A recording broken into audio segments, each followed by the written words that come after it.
राज्यसभा चुनाव के लिए वोटिंग जारी है। 4 सीटों पर 7 दावेदारों में मुकाबला है। एनसी बीजेपी में वकार की लड़ाई मानी जा रही है। वहीं एनसी के 4, बीजेपी के 3 उम्मीदवार मैदान में हैं। कांग्रेस ने अपना कोई भी उम्मीदवार नहीं उतारा है। कांग्रेस ने एनसी को हिमायत देने का ऐलान किया है। जम्मू कश्मीर की 4 राज्यसभा सीटों पर वोटिंग का अमल शुरू हो चुका है और इस चुनाव पर सबकी निगाहें टिकी है, क्योंकि नतीजे तय करेंगे कि रियासत की सियासत में किसका पल्ला भारी रहेगा। वजीर आला उमर अब्दुल्ला ने भी अपना वोट डाल दिया है। राज्यसभा की इन 4 सीटों के लिए एनसी और कांग्रेस इत्तेहाद के पास अक्सरियत है। ऐसे में 2 सीटों पर इनका जीतना तकरीबन तय माना जा रहा है, लेकिन बाकी 2 सीटों पर मुकाबला बेहद दिलचस्प है। बीजेपी की 28 अरकान असेंबली के साथ इक्वेशन तो मजबूत दिख रही है, लेकिन पीपल्स कॉन्फ्रेंस और आजाद अरकान असेंबली के रुख ने सस्पेंस बढ़ा दिया है। पहली सीट पर नेशनल कॉन्फ्रेंस के चौधरी रमजान का पल्ला भारी है। वहीं दूसरी सीट पर भी सज्जाद किशलू की मौजूदगी मजबूत बताई जा रही है। वहीं तीसरी और चौथी सीट पर बीजेपी के सत शर्मा और नेशनल कॉन्फ्रेंस के शम्मी ओब्रॉय और इमरान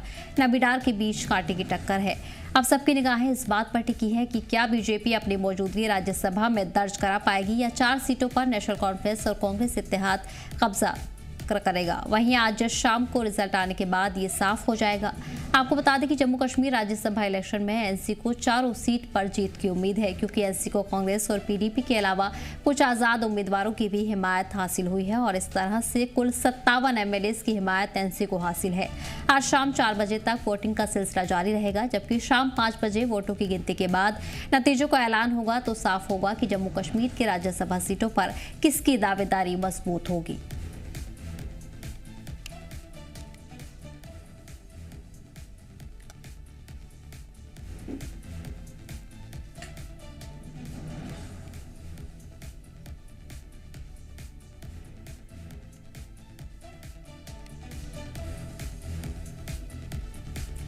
इस पर खास जानकारी के लिए हमारे साथ पॉलिटिकल एक्सपर्ट सोहेल काज़मी साहब जुड़ गए हैं। सोहेल साहब, बहुत बहुत इस्तकबाल है आपका। जिस तरह आप देख रहे हैं कि चुनावी सरगर्मियां जम्मू कश्मीर में तेज नजर आ रही हैं और बीजेपी एनसी के बीच ये मुकाबला माना जा रहा है। 4 सीटों पर किस तरह सीटों का जो गणित है वो आप देख रहे हैं। एनसी जहां 4 सीटों पर जीत की उम्मीद कर रही है, वहीं ये भी माना जा रहा है कि एक सीट बीजेपी के खाते में भी जाती नजर आ रही है।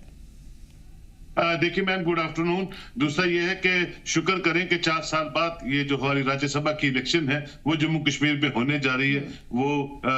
मैं समझता हूँ बहुत बड़ा धन्यवाद है मरकज का कि यहाँ टाइमली जो है इलेक्शन कमीशन का के देर आए दुरुस्त आए, क्योंकि हमारी कोई आवाज जो थी राज्यसभा में थी नहीं 4 सालों से, और जो मुद्दे थे जम्मू कश्मीर के वो कोई उठाने वाला भी वहां नॉमिनी नहीं था, कोई कैंडिडेट नहीं था। तो पहली तो शुक्र है कि ये इलेक्शंस हो रही है। दूसरा ये है कि इलेक्शंस एक दंगल होता है, चाहे वो 88 वोट्स का है या 80,000 वोट्स का हो। इलेक्शन को इलेक्शन के तरीके से हमें देखना चाहिए और लास्ट मोमेंट तक हम कुछ कह नहीं सकते, क्योंकि ये सिर्फ एमएलए आधारित इलेक्शन है जो जिसकी तरफ आपने इशारा किया। और बीजेपी जो है जानती है कि नंबरों के आधार पे वो सीट्स एक सीट भी नहीं निकाल सकती है अगर आप मेजॉरिटी नंबर्स की बात करें। लेकिन चलिए एक सीट की वो उम्मीद करते हैं और दूसरी सीट के लिए वो कह रहे हैं, वो तो कहते हैं हम 3 सीटें लेंगे, लेकिन चलिए दूसरी सीट के लिए वो कह रहे हैं किस नजरिए से और किस तरीके से वो काम कर रहे हैं हमें उसका पता नहीं है। लेकिन बाकी रियासतों में हमने देखा है। और भारतीय जनता पार्टी की एक बड़ी अच्छी बात यह है कि जहां वो गवर्नेंस में भागीदार है मरकज की तीसरे टर्न्योर में, उसी तरह ऑर्गेनाइजेशन स्ट्रक्चर में पूरे भारत में जहां जहां भी इलेक्शंस होती हैं वो ऑर्गेनाइजेशनल मैटर्स को बड़ा सीरियसली उस पर काम करते हैं। तो क्या पता उनकी जो रणनीति है खरीदो फरोख्त की या कि जो भी उनके दिमाग में चल रहा है या जिस तरह की मेहनत वो कर रहे हैं उसका रिजल्ट आपको 6 बजे शाम को आ जाएगा। लेकिन एनसी जो पीएचईडी में बनाई थी, जब उन्होंने या गुपकार अलायंस बनाया था, आपने देखा होगा, तब ये सब पार्टी इकट्ठी हुई थी। आइडियोलॉजिकली तो ये इकट्ठी नहीं हो सकती, क्योंकि अपनी अपनी डफली अपना अपना राग है हर पॉलिटिकल पार्टी के, चाहे वो रीजनल हो या नेशनल पार्टी हो। लेकिन ये इकट्ठे हो चुके थे तब, और उसके बाद जब पीएचईडी स्प्लिट हुई तो ये अपने अपने काम करने लगे। लेकिन इलेक्शंस में लास्ट ईयर जो है कोलिशन में कांग्रेस ने और एनसी ने हाथ मिला के इलेक्शन लड़ी और 6 सीटें जो है वो आपको 6 सीटें जो हैं वो कांग्रेस को और 42 के करीब एनसी को मिली, जो मैं समझता हूं कि उस वक्त की जो ट्यूनिंग थी लास्ट ईयर की वो कहीं ना कहीं सक्सेसफुल होती हुई नजर आई और आज उसके डिविडेंड से कि 1 साल ओवर सरकार का पूरा हो गया और वो आज चीफ मिनिस्टर है और लीड कर रहे हैं कैबिनेट को। उसी तरह कुछ चीजें थी, कुछ अटकलें थी जो कंस्ट्रेंट्स थे उमर सरकार को वर्किंग के एतबार से, वो भी आपने देखा थोड़े दिन पहले जो दरबार मूव एक ओल्ड ट्रेडिशनल रिवायत थी उसको रिवाइव किया गया है। और अगर 2 सीटें भारतीय जनता पार्टी जिसके वो दावे कर रही है वो ले लेती है तो कोई इसमें कोई सरप्राइजिंग कोई चीज नहीं है, क्योंकि बाकी रियासतों में भी कुछ मेंबर ऐसे भी होते हैं मैम जो अब चाहते हुए एक पार्टी के एमएलए होने के बावजूद भी सफोकेटेड फील करते हैं या कुछ जो है खरीदो फरोख्त में आ जाते हैं। तो दोनों सूरतों में जम्मू कश्मीर आगे चले, राज्यसभा के नॉमिनीज जो है एक ब्रिज का काम करें और जमहूरी निजाम में जमहूरियत की तरह इलेक्शन हो। और मैं देख रहा था विजुअल्स आपके चैनल पे जब लोग वोट डालने जा रहे थे और वोट डाल के बाहर आ रहे थे, चाहे वो बीजेपी के थे, एनसी के थे या पीडीपी के थे, उनके चेहरों पे मुस्कुराहट थी जो दर्शाता है कि ये जो कार्यक्रम है आज पूरे दिन का, ये इसके जो रिजल्ट्स हैं वो अच्छे आएंगे। लेकिन आंकड़ों के हिसाब से 3 एनसी ले सकती है और 1 बीजेपी सीट ले सकती है। बिल्कुल साहिर काज़मी साहब, जिस तरह देखा जा रहा है एनसी की तरफ से ये रद्दमल सामने आया है, सीएम उमर भी ये कहते नजर आए हैं कि चारों सीटों पर उन्हें भरोसा है जीत का। और देखा जाए तो कुल मिलाकर 57 एमएलए की जो हिमायत है वो एनसी को हासिल है, जिसमें पीडीपी है, कांग्रेस के लीडरान है और कुछ आज़ाद उम्मीदवार भी है। ऐसे में ये भी देखा गया कि जिस तरह कांग्रेस और एनसी अलग अलग नजर आ रहे थे, नाराजगी बनी हुई थी, लेकिन अब उनकी तरफ से हिमायत का ये ऐलान किया गया है, जिससे कि जो दूरी थी उसको भी खत्म करने के जो संकेत है वो मिलते नजर आ रहे हैं। हाल ही में कल की अगर बात करें तो महबूब मुफ्ती की तरफ से भी एनसी को ही हिमायत देने का जो ऐलान है वो किया गया है। तो इसे किस तरह आप देख रहे हैं, जो समर्थन एनसी को मिलता हुआ नजर आ रहा है दूसरी पार्टियों की तरफ से, इसे किस तरह देख रहे हैं? देखिए, बीजेपी वर्सेस सारी पार्टीज है, बीजेपी वर्सेस सारी पार्टीज आपको दिखाई दे रही हैं और पीएजीडी और गुपकार अलायंस तभी बना था कि हम बीजेपी को बिल्कुल गवर्नेंस में नहीं आने देंगे। और बीजेपी भी जो थी उस वक्त जो इलेक्शन लास्ट ईयर लड़ी थी वो हिंदू मुस्लिम सेंट्रिक सोच पे लड़ी थी और पूरा स्टेट में और पूरे जहां भी इलेक्शन हुई पोलराइज्ड वे में इलेक्शन हुई थी। और उसके डिविडेंड्स जो हैं भारतीय जनता पार्टी को उसके 28 उम्मीदवार 29 जो एमएलए थे जम्मू प्रोविंस से और 42 के करीब एनसी को मिले और कुछ इंडिपेंडेंट्स जीत के। देखिए, इलेक्शन जो होती है मुद्दा आधार होती है, किसी न किसी को मुद्दा बुनने में और उस पॉलिटिकल पार्टी को उसका फायदा या नुकसान होने में वो इंपॉर्टेंस जो है वो प्ले करती है रोल। तो मैं समझता हूं कि इस वक्त जो मौजूदा स्थिति है उसमें ना तो कोई ऐसी बात है क्योंकि ये असेंबली इलेक्शन नहीं है, ये सिर्फ आपके नॉमिनीज ने वोट करना है और नॉमिनीज जो वोट है वो आपके सामने शाम तक आ जाएगा, 4 बजे खत्म होगी, 6 बजे रिजल्ट आ जाएगा। तो मुझे लगता है जैसा भी रिजल्ट आएगा वो पूरे जम्मू कश्मीर के लोगों को एक्सेप्टेबल होगा और वो लोग जो हैं वो नुमाइंदगी करेंगे जम्मू कश्मीर की। और जो इनका जो फैमिली ट्री जो बनाया था एनसी ने कांग्रेस के साथ या पीडीपी के साथ, क्योंकि जम्मू कश्मीर के जो अपना कल्चर है, अपना असासा है, अपनी लैंग्वेज है, अपने लोग जो हैं अपने लोगों को सर्व करें, उसके एजेंडे पे ये काम करते रहे हैं और उसी के लिए अलायंस में भी आए थे। तो मैं समझता हूं कि ये अच्छी बात है कि वो इकट्ठे होके अगर ये इलेक्शन को सीरियसली लड़ रहे हैं तो मैं समझता हूं उनका जो अपना वजूद है, अपनी जो पॉलिसीज है वो कहीं ना कहीं फ्रूटफुली राज्यसभा में नजर आएंगे अगर उनके नॉमिनीज जो हैं राज्यसभा में पहुंच जाते हैं तो। बिल्कुल काज़मी साहब, इसी के साथ ये भी जानना चाहूंगी, जिस तरह देखा जा रहा है कि अगर 2 सीट को लेकर जीत की उम्मीद यहाँ बीजेपी भी करती नजर आ रही है, किस दावेदार का राज्यसभा में जाना ज्यादा फायदेमंद होगा मौजूदा हालात जम्मू कश्मीर के देखते हुए, क्योंकि कहीं ना कहीं 2 सरकार को लेकर भी जो मसला है वो लगातार बना रहता है और ऐसे में बीजेपी नाकामी के इल्जाम लगाती हुई नजर आती है एनसी पर और काम करने के जो दावे है वो करती है। तो ऐसे में किस उम्मीदवार का जाना ज्यादा कामयाब माना जाएगा आवाम के मसलों के हिसाब से अगर यहाँ देखा जाए तो? अगर भारतीय जनता पार्टी के 2 नॉमिनीज राज्यसभा में चले जाते हैं तो मैं समझता हूं 2 आवाजें जो हैं वो बुलंद हो जाएंगी कन्विंस करने में प्राइम मिनिस्टर को, होम मिनिस्टर को, दिल्ली की सरकार को कि जम्मू कश्मीर किन हालात से जूझ रहा है और क्या इंपॉर्टेंट चीजें हैं जो जम्मू कश्मीर में रिवाइव करनी चाहिए। और उसके साथ 2 नॉमिनी उनके नेशनल कॉन्फ्रेंस के भी होंगे। देखिए, मुद्दे तो सब पॉलिटिकल पार्टीज के एक जैसे ही होते हैं कि डेवलपमेंट है, पीस, प्रोग्रेस, प्रॉस्पेरिटी है, अमन अमान रहे, यहाँ कोई ऐसा अनटूवर्ड इंसिडेंट ना हो, ये सब मुद्दे तो लगभग एक जैसे ही रहते हैं सब पॉलिटिकल पार्टीज के। हाँ, क्योंकि वहां सत्ता भारतीय जनता पार्टी की है, अगर उनके 2 नॉमिनीज यहां से चले जाते हैं in coordination with national conference के 2 एमएलए, तो 4 आवाजें जो है वो एक सुर में राज्यसभा में जम्मू कश्मीर का राग जो है अच्छी तरह राग सकती हैं, अपनी पॉइंट ऑफ व्यू जो है अच्छी तरह एक्सप्लोर कर सकती हैं, और जम्मू कश्मीर को मौजूदा स्थिति में किन प्रॉब्लम से निजात मिल सकती है उसके लिए वो ज्वाइंटली काम कर सकते हैं। और उमर साहब के लिए भी अच्छा है कि जो ये हमेशा गुहार लगाते हैं बिजनेस रूल नहीं आए हैं, यूनियन टेरिटरी है, हमारे पास होम नहीं है, लॉ नहीं है, तो मैं समझता हूं अगर उनके नॉमिनेशंस वहां जाती हैं और रेगुलर फेस में दिल्ली में आपस में मुलाकातें करते रहते हैं, क्योंकि जितना खूबसूरत इनके रिलेशन मरकज की सरकार के साथ रहेंगे, आइडियोलॉजीज दोनों पार्टीज की मिले ना मिले, लेकिन यह है कि अगर इनके माहौल और इनकी जो रिलेशंस हैं वो साजगार रहेंगे तो जम्मू कश्मीर को उसका बहुत बेनिफिट मिलता है। जैसे हमने पहले भी देखा, उमर साहब पहले भी एनडीए के एक कंपोनेंट रहे हैं और उस दौर में भी जो मरकज थी अटल जी की सरकार में बड़ी कॉर्डियल थी जम्मू कश्मीर के साथ। तो हम भी उम्मीद करते हैं और दुआ करते हैं कि कॉर्डियल रिलेशन रहे, और कॉर्डियल रिलेशन में इनको भी ईज आउट होता है, मरकज को भी होता है, और जम्मू कश्मीर के लोगों को राहत मिलती है। और ये सिर्फ opposition for the sake of opposition जो है वो कहीं ना कहीं उस पर विराम लगता है, और सिर्फ इशू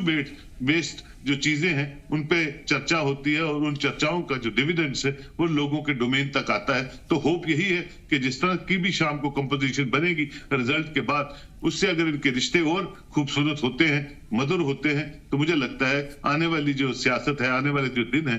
वो अच्छे होंगे। और अगर 2 बीजेपी के जीत जाते हैं तो एक नई पॉलिटिकल नरेशन जो है वो जम्मू कश्मीर में शुरू हो जाएगी। फिर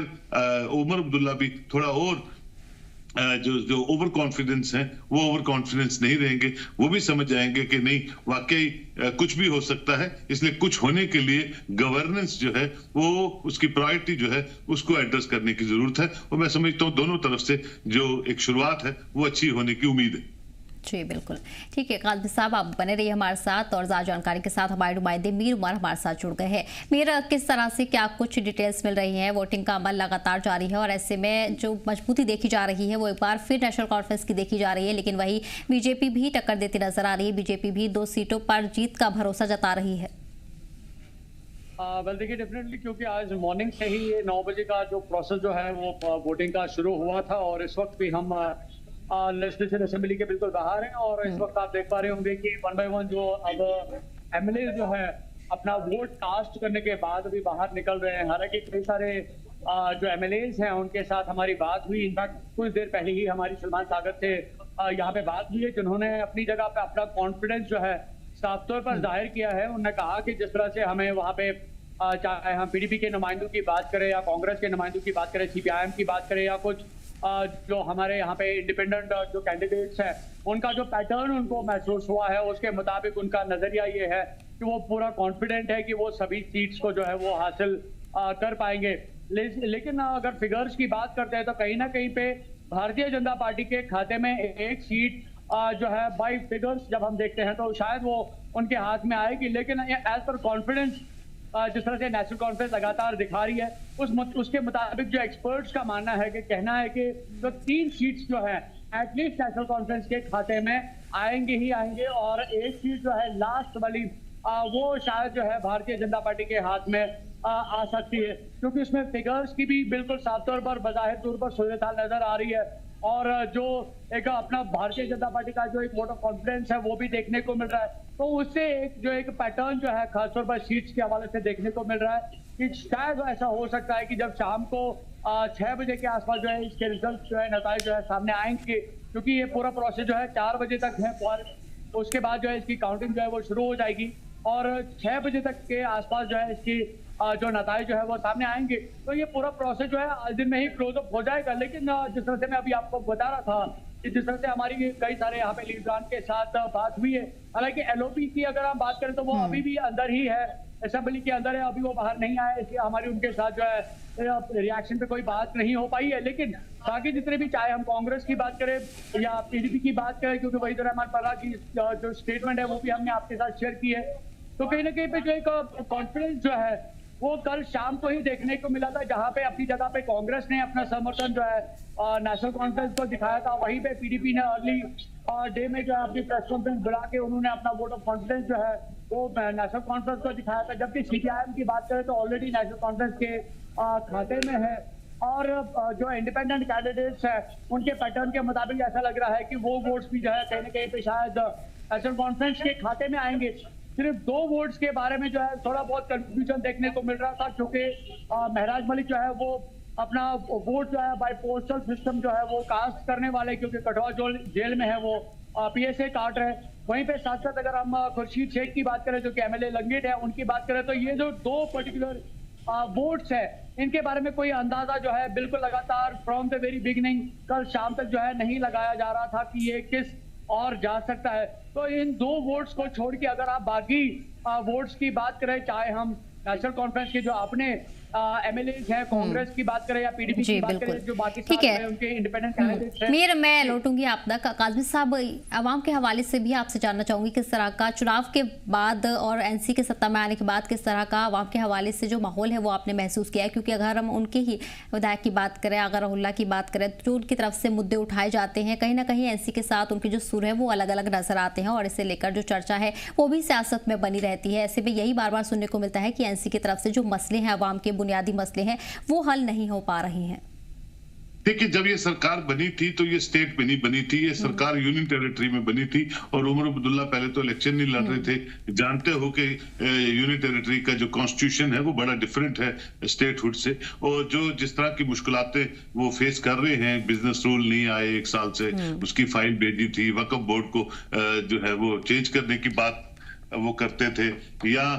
कुछ और रेजोल्यूशन थी जो उन्होंने ऑनरेबल एलजी को भेजी थी, नहीं उस पर चर्चा हुई, ना वो फाइलें वापस आई। और जिस तरह का भारतीय जनता पार्टी का अपर हैंड यहाँ की गवर्नेंस को लेकर, डिस्पाइट कि यहाँ सरकार जो है, उमर अब्दुल्ला जो है वो सरकार चला रहे हैं, लेकिन उसके बावजूद भी जो कंस्ट्रेंट्स हैं वो यही हैं कि जो अपर एलजी ऑफिस है वो अपर हैंड में है, और यहाँ 2-3 तरह के पावर हाउस जम्मू कश्मीर में चल रहे हैं। तो राहुल्ला साहब तो नेशनल कॉन्फ्रेंस के एक इंपॉर्टेंट रुकन है, और उस रुकन के नाते और ऑनरेबल एमपी होने के नाते जो लोगों ने उनको एतमाद दिया है, वो तभी मुमकिन है कि दोनों तरफ से, एक तो पार्टी बहुत बड़ा रोल प्ले करती है, और एक उनकी अपनी जो इमेज है, जो अपनी छवि है एज ए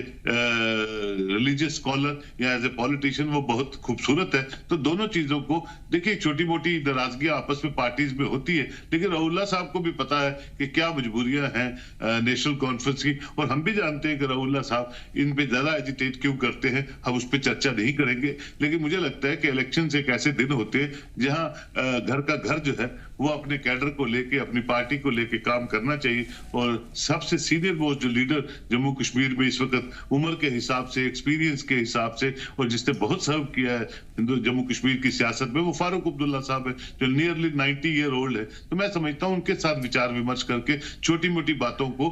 विराम देना चाहिए था। और ये इलेक्शन जो है, चाहे बड़गाम की, नगरोटा की, या राज्यसभा की, या जो आने वाली इलेक्शन है, उनमें एकजुट होकर काम करें। लेकिन ठीक है, जमहूरियत है, आपको नाराजगियां होती हैं, कुछ मुद्दों पे नहीं आपकी बनती है, तो वो चलता रहता है। लेकिन ओवरऑल इस वक्त जो राज्यसभा की इलेक्शन है, ये कोर इशू है, क्योंकि 4 साल से हमारी रिप्रेजेंटेशन राज्यसभा में नहीं है, जो बड़ी अनफॉर्चुनेट है। और राज्यसभा एक बहुत इंपॉर्टेंट प्लेटफॉर्म होता है for every state to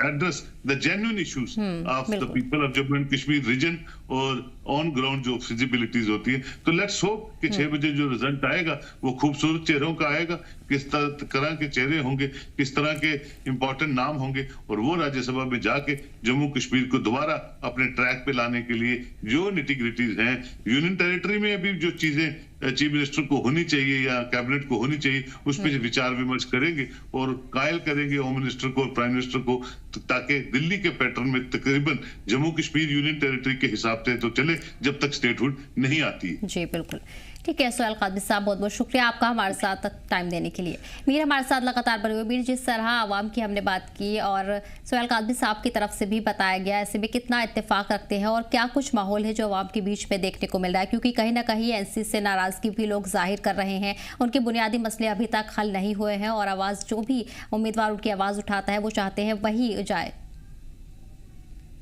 well देखिए, अगर हम आज के इलेक्शंस की बात करें तो ये पर्टिकुलरली लिमिटेड टू जो एमएलएस है, ये उनके राय पे डिपेंड है कि वो किस तरह से अपना वोट कास्ट करते हैं। और इसके दायरे में अगर देखा जाए तो इसको लेकर जो है पार्टी की तरफ से ऑलरेडी कमांड्स आ चुकी हैं, चाहे हम पीडीपी की बात करें, क्योंकि व्हिप ऑर्डर्स जो है वो कल ही जो है सादर किए गए थे नेशनल कॉन्फ्रेंस की। या अगर हम पीडीपी की बात करें, जिसमें साफ तौर पर यह कहा गया था कि जो भी कंसर्न्ड एमएलएस हैं जो आज अपना वोट कास्ट करने वाले हैं राज्यसभा सीट के लिए, तो वो उसी दायरे में वोट करें जो उस पर्टिकुलर पॉलिटिकल पार्टी का माइंडसेट है। तो जिस विजन पे वो पॉलिटिकल पार्टी चल रही है उसी के अकॉर्डिंगली आज हमें वोट्स भी देखने को मिलेंगे, क्योंकि नेशनल कॉन्फ्रेंस के 4 जो कंटेस्टेंट्स हैं, जो 4 कैंडिडेट्स हैं, वो इस राज्यसभा सीट के लिए कंटेस्ट कर रहे हैं। ऑब्वियसली जो नेशनल कॉन्फ्रेंस की जो पूरी जो टीम है, चाहे हम हायरार्की की बात करें, एमएलएस की बात करें, सभी इस बात को लेकर कंसर्न है कि चारों की चारों सीटें जो है उनके खाते में आनी चाहिए। और डेफिनेटली जिस तरह से हम लगातार इस बात को दोहराने की कोशिश कर रहे हैं कि जिस तरह से जो सूरत हाल बनी है, चाहे हम पॉलिटिकल सेक्टर की बात करें, अभी एक कोऑर्डिनेटेड मैनर में जो है सारा काम किया जा रहा है, एक कॉर्डियल एटमॉस्फेयर में काम किया जा रहा है। चाहे आप नेशनल कॉन्फ्रेंस की बात करें, पीडीपी की बात करें, कांग्रेस की बात करें, सीपीआईएम की बात करें, तो कहीं ना कहीं पे ये पूरा जो है पल्ला जो है एक ही बास्केट में हमें नजर आ रहा है, जिनके अपोजिशन में हमें यहाँ पे भारतीय जनता पार्टी देखने को मिल रही है। तो जो पूरा जो फ्रॉम वेरी बिगिनिंग जिसकी कैलकुलेशन लगाई जा रही है वो 3:1 जो है लगातार देखने को मिल रही है। हालांकि नेशनल कॉन्फ्रेंस ने ये कहा है कि वो बड़े बहुमत के साथ चारों सीटें हासिल करेगी, वहीं पे भारतीय जनता पार्टी की अपनी कॉन्फिडेंस है कि वो चारों सीटें हासिल कर पाएंगी, लेकिन नतीजे शाम को देखने को मिलेंगे। लेकिन अगर हम इस दायरे से बाहर आके, यानी कि इस राज्यसभा सीट इलेक्शंस के दायरे से बाहर आके अगर हम जनरल पब्लिक की सूरत हाल देखें और इन जनरल हम सभी पॉलिटिकल पार्टीज की बात करें, तो वहां पे जो पब्लिक का रद्द अमल जो है खासतौर पर इन पॉलिटिकल पार्टीज के लिए वो एक अलग सिनेरियो दिखाता है। क्योंकि फ्रॉम द वेरी बिगिनिंग जो है लोग इस बात को लेकर शिकायत करते रहे हैं कि नेशनल कॉन्फ्रेंस की जो पेशरफ्त रही है एज पर देयर कमिटमेंट जो उन्होंने यहाँ की आवाम के साथ की है, 1 साल मुकम्मल होने के बाद भी वो सूरत हाल जो है ऑन ग्राउंड उस तरह से देखने को नहीं मिल रही है। तो जो पब्लिक का जो रिस्पॉन्स है वो हमें रिजेंटमेंट में देखने को मिल रहा है। तो जो एक बड़ा एक चैलेंज जो है डेफिनेटली गवर्नमेंट के लिए, हालांकि गवर्नमेंट का मानना है कि उनके पास 4 साल अभी मजीद और हैं जिसमें वो अपनी सारी गारंटीज या कमिटमेंट्स जो उन्होंने अपने मैनिफेस्टो के दौरान लोगों के साथ शेयर की है पूरा कर सकते हैं। लेकिन करंटली जिस तरह से इस 1 साल को लगातार, चाहे हम यहाँ के रीजनल पॉलिटिकल पार्टीज की बात करें या बाकी जो नेशनल पॉलिटिकल पार्टीज की बात करें, उन्होंने इस 1 साल को बहुत ज्यादा जो है उछाला है, इस बात को काफी ज्यादा रेज किया है कि अगर सरकार ने यहाँ पे कमिटमेंट की थी कि वो यहाँ पे कई सारे मुद्दों को उठाने की कोशिश करेगी और उसको ऑन ग्राउंड जो है उसको एग्जीक्यूट करेगी, अमलाएगी और कुछ इस तरह की पॉलिसीज को फ्रेम करेगी जिससे लोग जो है जो रिहैबिलिटेशन खासतौर पर जो है उनका हो पाएगा। लेकिन इस पॉइंट को काफी ज्यादा रेज किया गया जिसकी वजह से एक चैलेंजिंग ग्राउंड जो है करंटली नेशनल कॉन्फ्रेंस गवर्नमेंट के लिए बना हुआ है, जहां पे वो लगातार अपनी स्टेटमेंट्स के थ्रू जो है लोगों को क्लैरिफाई करना चाहते हैं कि वो अभी करंटली क्या कर रहे हैं और आने वाले 4 वर्षों में वो क्या करने वाले हैं। तो इस बीच में ही ये राज्यसभा की इलेक्शंस है, काफी ज्यादा इंपॉर्टेंट डेफिनेटली अपनी जगह पे है, क्योंकि नेशनल लेवल पे आप देखेंगे कि अगर यहाँ से रिप्रेजेंटेटिव्स होते हैं, क्योंकि 2021 से जो है राज्यसभा में जम्मू कश्मीर की रिप्रेजेंटेशन प्रॉपर तरीके से नहीं हुई है, और अगर बिल्कुल राज्यसभा में जम्मू कश्मीर के मसाइल के हवाले से लगातार बात उठती है तो ऑब्वियसली कहीं ना कहीं पे जो है एक सोल्यूशन मोड जो बेस्ड एक प्रोसेस जो है वो इवॉल्व हो सकता है, वो डेवलप हो सकता है और कई सारी चीजों को लेकर जो है सरकार यानी कि सेंटर जो है उस पर कदम उठा सकती है। ये एक पहलू है। लेकिन अगर यहाँ पे जम्मू कश्मीर के अवाम को यहाँ की पॉलिटिकल पार्टीज के साथ कंसर्न देखे तो फ्रॉम द वेरी बिगिनिंग लोगों की कई सारी ऐसी मेन डिमांड्स रही हैं जिनको लेकर वो गवर्नमेंट से काफी ज्यादा नाराज है। चाहे हम यहाँ पे बिजली की बात करें, अनएम्प्लॉयमेंट का जो रेशो है रेजिंग में है उसकी अगर हम बात करें, रेगुलराइजेशन की बात अगर हम करें, एज रिलैक्सेशन की बात करें, जॉब एम्प्लॉयमेंट एवेन्यूज की अगर हम बात करें, तो कई सारे ऐसे या वेलफेयर जो पॉलिसीज है उसकी अगर हम बात करें, कई सारे ऐसे इश्यूज हैं जो कि जनरल पब्लिक के साथ कंसर्न्ड है। लेकिन नेशनल कॉन्फ्रेंस ने इन चीजों के साथ साथ 2-3 मुद्दे और भी रखे थे, चाहे हम स्टेटहुड की बात करें या उन्होंने स्पेशल स्टेटस की बात करी थी। लेकिन वो सारी चीजें जो है जो उन्होंने कही थी, शायद उसको लेकर जो है जिस तरह से उन्होंने बाई डॉक्यूमेंट जो है उसको प्रोसेस तो लेके किया, लेकिन ऑन ग्राउंड जो है उसकी कोई जमीनी सूरत जो है वो करंटली देखने को नहीं मिल रही है, जिसकी वजह से जो नाराजगी जो है जनरल पब्लिक में जाहिरी तौर पर जो है वो देखने को मिल रही है। लेकिन जिस तरह से गवर्नमेंट का मानना है कि उनके पास मजीद 4 साल है, वो अपने कमिटमेंट्स को पूरा करेंगे, हर चीज को लेकर उनको एक बेस बनानी थी, क्योंकि इससे पहले एक पॉलिटिकल वैक्यूम यहाँ जम्मू कश्मीर में था, क्योंकि यूटी सिस्टम था, उससे पहले गवर्नेंस का प्रोसेस नहीं था। तो उस वजह से कई सारी जो दिक्कतें जो है नेशनल कॉन्फ्रेंस गवर्नमेंट को यहाँ पे उठानी पड़ी थी, जिसको लेकर उन्होंने कहा है तो 1 साल अगर उनको बेस बनाने में लगा, लेकिन 4 साल में वो सारी चीजें जो है वो निभाएंगे जो उन्होंने पब्लिक के साथ कमिटमेंट्स की हैं, प्रोमिसेस किए हैं। तो ये एक